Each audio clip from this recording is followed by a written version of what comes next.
যে আচার্য পরম্পরা কেমন ভাবে লীলা করে আমাদের সকলের সাথে।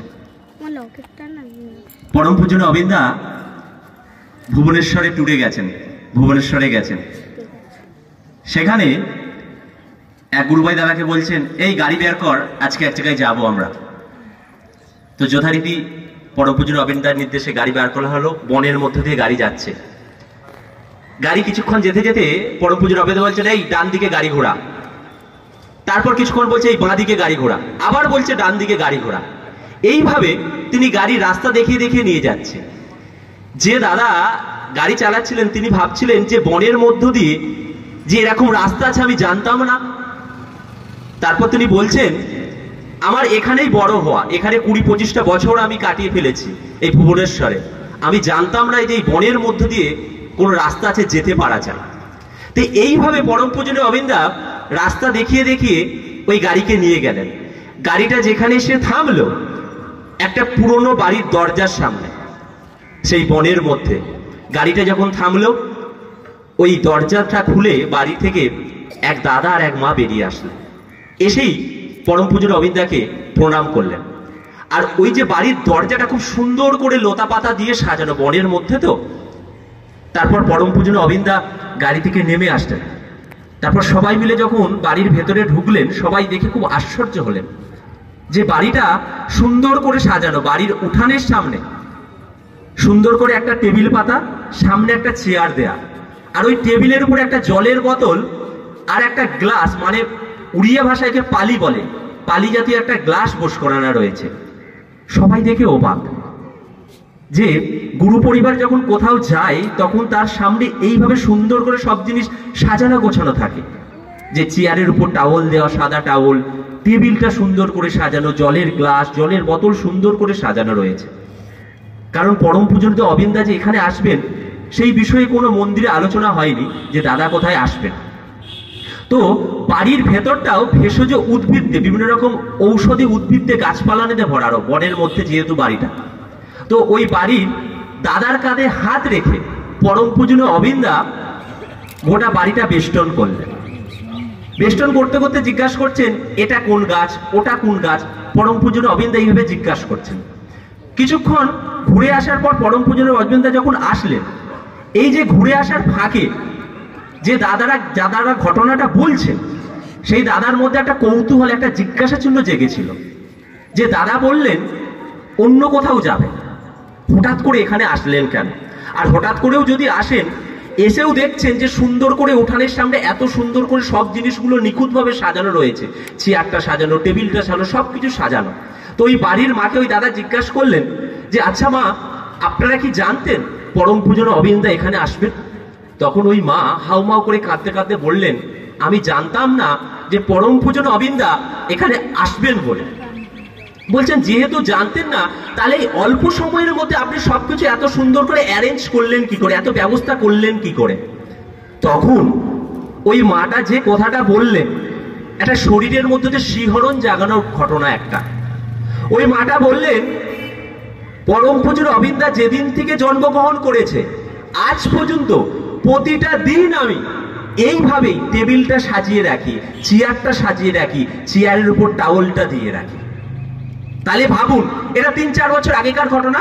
প্রায় 20টা বছর, 21টা-22টা বছর ওই মা দীর্ঘদিন এইভাবেই কিন্তু প্রতিটা দিন পরম পূজনীয় অবিন্দা আসার অপেক্ষায় ছিলেন, টেবিলটা চেয়ারটা সাজিয়ে রাখতেন। একটা সহজ সরল ভালোবাসা, কোনো কার্পণ্যতা নাই, কোনো জটিলতা নেই। তাকে ভালোবাসলে এই রকম হয়। তো যথারীতি সেই মায়ের ইচ্ছা ছিল যে পরম পূজনীয় অবিন্দা আমার বাড়িতে আসবেন, চেয়ারে বসবেন, জল খাবেন। তো পূজনীয় অবিন্দা ঘুরে এসে চেয়ারে বসলেন। বাড়িটা ঘুরে এসে আসার পরে এসে চেয়ারে বসে বলছেন, মা আমায় জল খাওয়াতে পারেন? ওই মা জলও খাওয়ালেন। তারপর পরম পূজনীয় অবিন্দা চলে গেলেন। ওনারা স্বামী স্ত্রীতে প্রণাম করলেন, ওই দাদা আর মা।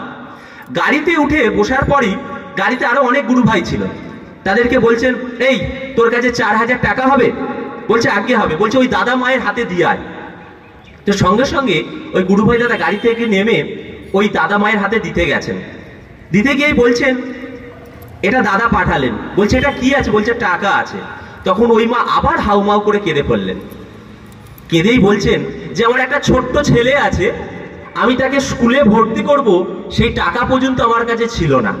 এই টাকা দিয়ে আমি আমার ছেলেটাকে স্কুলে ভর্তি করব, এই টাকা দিয়ে আমি আমার ছেলেটাকে স্কুলে ভর্তি করব। তারপর ওই দাদা ওই হাতে টাকাটা দিয়ে চলে গেলেন এবং পরম পূজ্য অবিন্দা এবং যে গুরু ভাইরা গিয়েছিল তারা সবাই চলে আসলেন, সবাই চলে আসলেন। এই যে সহজ সরল ভালোবাসাটাকা একটা ছোট্ট উদাহরণ, ভালোবাসার উদাহরণ বলতে পারেন। তাকে ভালোবাসলে কি না হতে পারে। কারণ আমরা এই যে গুরু পরিবারের কথা বলি, পরম পূজ্য অবিন্দার কথা বলি, দেখবেন কিছুদিন আগে অবিন্দাকে নিয়ে বিভিন্ন রকম পোস্ট হচ্ছিল যে এই 20-25টা বছরের বালক কি করে নিতে পারে, ও আচার্যদেবের ছেলে বলে হয়তো অনেক বড় বড় কথা বলে, অনেক কথা বলে। তা কিন্তু নয়। যারা আচার্য হন, যারা আচার্য পরম্পরায় বংশগত হয়ে আসেন, তাদের বৈশিষ্ট্য নিয়েই কিন্তু আসেন। তারা জন্মগত থেকেই কিন্তু এই বৈশিষ্ট্য পেয়ে আসেন। কারণ 20-25 বছর বয়সে তারা আচার্য সরাসরি হয়ে যান না, তারপর জন্মগত পান। কারণ শ্রী ঠাকুর অনুকূলচন্দ্র হঠাৎ করে কিন্তু ঠাকুর হয়ে যাননি। তিনি ওই ঠাকুরের জন্ম, ঠাকুরের বৈশিষ্ট্য নিয়ে, তার সমস্ত আচার নিয়েই কিন্তু ঠাকুর হয়েই জন্মেছেন। হয়তো আমরা অনেক পরে ঠাকুরকে চিনতে পেরেছি, জানতে পেরেছি, সৎসঙ্গের প্রতিষ্ঠাতা হওয়ার পরে ঠাকুরকে বুঝতে পেরেছি। তাই আচার্য পরম্পরাকে কিন্তু ধরা লাগে, আচার্য পরম্পরাকে কিন্তু জানা লাগে, বোঝা লাগে। আমাদের প্রতিটা ক্ষেত্রে, প্রতিটা মুহূর্তে কিন্তু তাদেরকে আমাদের জানার চেষ্টা করা লাগে। কারণ এক দাদা তখন পূজ্যপদ দাদার কাছে গেছেন, দাদা নাটমণ্ডপে শুয়ে আছেন। তো সেখানে দাদার সাথে সবার কথোপকথন হচ্ছে যে সন্তানকে কিভাবে মানুষ করা যায়, তাদের বৈশিষ্ট্যগুলি কেমন হওয়া উচিত। ঠিক এই সময় এক গুরু ভাই দাদা গেছেন, দাদাকে প্রণাম করার পরই ওই কথাটা শুনেই বলছেন, ওটা আপনাদের পরিবারে হয়, আমাদের পরিবারের সন্তানেরা না এইসব কথাবার্তা শোনে না। দাদা সঙ্গে সঙ্গে শুয়েছিলেন, উঠে পড়লেন। উঠে পড়ি দাদা রেগে গিয়ে বললেন, কেন হয় না আপনাদের পরিবারে বলতে পারেন? ঠাকুর আমার জন্য ইষ্টবিত্রীরা যেটা দিয়েছেন আপনার জন্য দিয়েছেন, আপনার জন্য যে প্রার্থনা দিয়েছেন সেটা আমার জন্য দিয়েছেন, আমার চরিত্রকে ঠিক করার জন্য যেটা লাগে ঠাকুর আমার জন্য যেটা দিয়েছেন আপনার জন্যও কিন্তু সেটা দিয়েছেন। এই যে যজন যাজন ইষ্টবিধি স্বস্তিনী সদাচার আপনার জন্য যা দিয়েছেন আমার জন্যও তাই দিয়েছেন। আলাদাভাবে তো আপনার জন্য আমার জন্য তো কিছুই দেয়নি। কেন হয় না জানেন? কেন আপনার কথা আপনার পরিবারের সন্তানরা শুনেন জানেন? তারপরেই দাদা বলছেন, এই যে আমরা আমাদের পরিবারের সন্তানদের আচরণ করে শেখাই, কিভাবে একটা সন্তান ছোট্টবেলা থেকে বড় হয়ে উঠবে সেই আচরণ করে শেখায়। আপনারা আদেশ করেন, নির্দেশ করেন, তার জন্য হয়। সেই আচরণ করাটুকু লাগে। কেমন ভাবে একটা সন্তানকে মানুষ করে করা যায়, কেমন করে একটা সন্তানকে ছোটবেলা থেকে একটা কাদা মাটিকে শক্ত মাটিতে পরিণত করা যায়, সেইভাবে গোড়া লাগে। কারণ ঠাকুরের একটা বাণী আছে, দেব দেবতা হাজার ধরিস, আচার্য যার ইষ্ট নয়, স্পষ্টতর জেনে রাখিস, জীবন চলাই নেহাত হয়। আমরা সেই যে যদি আচার্যকে না মেনে চলি তাহলে আমাদের জীবন চলাটা ঠিক ওই রকম হয়ে যাবে। কারণ কি বলুন তো, আমাদের প্রত্যেকের মধ্যে সেই অহংকার আছে, বৃত্তি প্রবৃত্তি আছে। কারণ আমাদের বৃত্তি প্রবৃত্তিগুলো আমাদের জানতে দেয় না আমাদের আদর্শকে কিভাবে ধরতে হয়, আদর্শকে কিভাবে জীবনে চালনা করতে হয়। আর আমাদের এই অহংকারটা, কারো সৌন্দর্যতার অহংকার, কারো অর্থের অহংকার, কারো জ্ঞানের অহংকার, কারো টাকা পয়সার অহংকার। আমরা এই বর্তমান যুগে দেখবেন, এই বর্তমান সমাজে দেখবেন টাকা পয়সার মাপকাঠিতে মানুষকে বিবেচনা করি। কেউ ভাবছেন আমি তো অর্থ উপার্জন করি, তাহলে তার কথা শুনবো কেন? কেউ ভাবছেন আমি তো সমাজের বড় নেতা, আমাকে সবাই সম্মান দিয়ে কথা বলে। কেউ ভাবছেন আমি ভীষণ বড় পণ্ডিত, আমাকে সবাই জয়গুরু দেয়। ঠাকুর ওইখানেই কিন্তু কাটা চিহ্ন দিলেন, বলছেন অর্থ মান যশ পাওয়ার আশায় আমাকে ঠাকুর সাজিয়ে ভক্ত হয়েও না। তোমার মধ্যে ঠাকুরত্ব না জাগলে কেউ তোমার ঠাকুরও নয়, কেউ তোমার কেন্দ্র নয়, ফাঁকি দিলেই তা পেতে হবে। ওই অর্থ মান যশ পাওয়ার আশায় যদি আমি ঠাকুরকে পেয়ে থাকি তাহলে সবটাই কিন্তু আমার ভুল। কারণ মৃত্যুর পরে আমি কিন্তু এসব কিছু নিয়ে যাব না, নিয়ে যাব কি আমার বৈশিষ্ট্য, আমার চরিত্র, আমার আচার ব্যবহার দিয়ে আমি আমার ঠাকুরকে আমার চরিত্রের মধ্যে, আমার সমাজের মধ্যে, আমার পরিবারের মধ্যে কতটা তুলে ধরতে পেরেছি, কতটা তার আপন হয়ে উঠতে পেরেছি। যদি সেইটা করে থাকতে পারি তাহলে আমি আর ঠাকুরকে সেইভাবেই কিন্তু নিয়ে যেতে পারবো আমার চরিত্রের মধ্য দিয়ে। কারণ পরম পূজ্যপাদ শ্রী আচার্যদেব নাটমণ্ডপে বসে একটা কথা বলছিলেন এই জ্যৈষ্ঠ মাসের আলোচনার পত্রিকাতে, যে আমি আমার আচার্যের জন্য কতটা নিজের জীবনটাকে গলিয়ে দিলাম। তারপরে বলছেন বরফ যেমন গলে যেয়ে সম্পূর্ণ জলে প্রাপ্ত হয়, তেমনি আমি আমার গুরুর জন্য আমার জীবনটাকে যতটা গলিয়ে দিতে পারবো ততটাই তার হয়ে উঠতে পারবো। তাই সেইভাবে নিজেকে কিন্তু হওয়া লাগে, তার হয়ে ওঠা লাগে। তাহলেই দেখবেন জীবনে সবকিছু পাবেন। তো সদ্য স্বপনদা সকামার নিষ্কামের প্রার্থনার কথা বলছিল না, তাহলে আমাদের প্রার্থনাটাও ঠাকুরের কাছে সেই রকম হওয়া উচিত, আমি যেন তার হয়ে উঠতে পারি। আমার চাওয়া পাওয়া শুধু যেন তাকে ধরেই হয়, তার জীবনটা, তার চল্লাটাই আমার চরিত্রগত হয়ে উঠুক, সেই প্রার্থনাটাই যেন আমাদের প্রত্যেকের হয়ে থাকে। আর এই ডিপি ওয়াকম্যানের দাদারা বলছিলেন, ডিপি ওয়াকম্যানে আমি মনে করি আমার চরিত্রের সংশোধন, আমার জীবনের সংশোধন, আমার পরিবারটাকে আরো সুন্দর করে গড়ে তোলার একটা পন্থা বলতে পারি। কারণ ডিপি ওয়াকম্যানে শুধু ইষ্টভীতি চালু করা নয়, ডিপি ওয়াকম্যানে মানুষগুলোর সাথে শুধু গল্প করা নয়, তার সাথে সাথেও আমার চরিত্রটাকে সুন্দরভাবে গড়ে তোলার একটা রাস্তা বলতে পারেন, পন্থা বলতে পারেন।